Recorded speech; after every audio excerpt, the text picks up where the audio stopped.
and with Luke's Sewing Center in Tri-County, here to talk about some general tips on ruler work.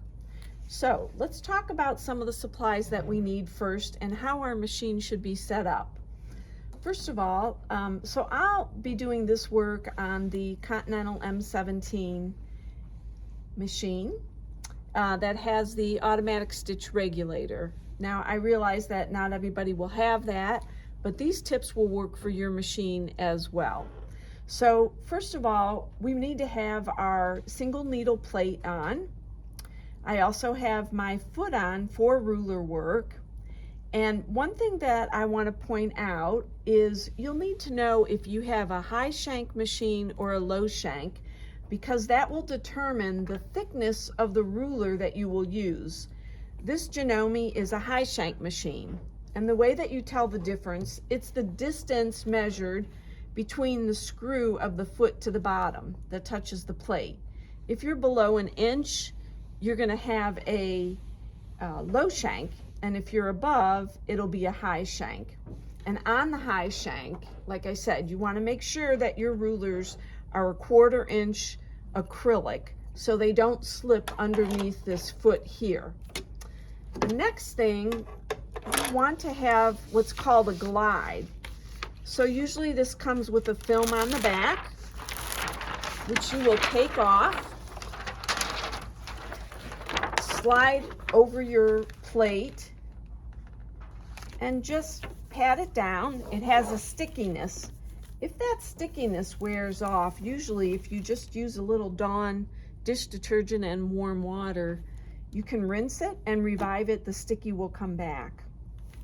The other thing will be your needle. Because you'll go through what is a quilt block or something like that, that kind of thickness, if you're not on a Janome, I would recommend a 90-14 needle.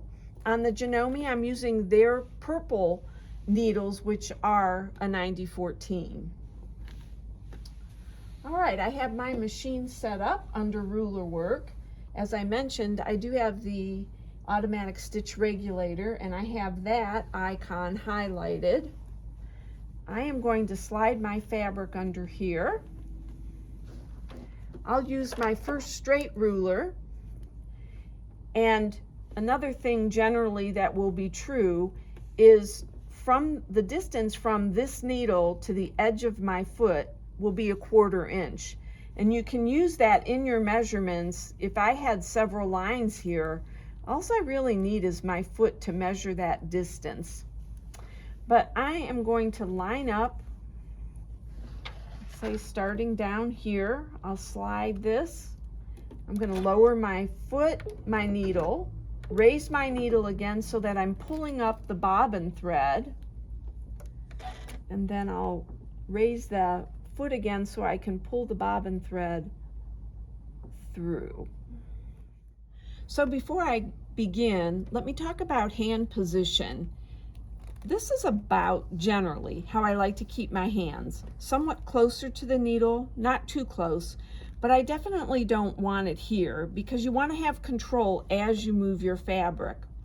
Now, those of you that don't have the stitch regulator, what controls your stitches, because we want our stitches to be as evenly spaced as they can be, it will be your speed as well as how fast you move the fabric. When you go around curves, you'll notice it's a little bit harder. Your stitches might get a little tighter, but that's okay. Ruler work takes time, as does free motion quilting. So let's begin. The other thing before I begin, I'm sorry, on my machine, I do not have my foot pedal plugged in. I use the slider for the speed.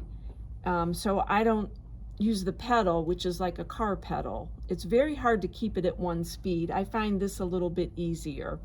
And you can check your machines to see if you have that start-stop button, which would give you that option. So let's begin. I'm going to put my left hand on this ruler, my right hand on the fabric.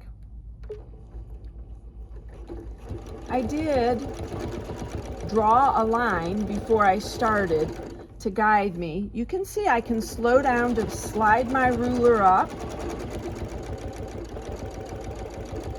and I'm not going super fast. I stop, and I stop this. Let me show you a trick for ending your stitch here without having it knot on the back of your fabric. I'm going to raise my foot, raise my needle, pull the fabric away where you'll see this thread. Then I bring it back, try and line it up again, lower my foot, lower my needle, raise my needle, which will bring up the bobbin thread, and then I can cut it there, and now I won't have a knot on the back of my fabric. Okay, now that I've removed the blue ink from where I stitched, you can see how even the stitching is because of the automatic stitch regulator. That makes it really that much more fun when you do ruler work. Hope this was helpful.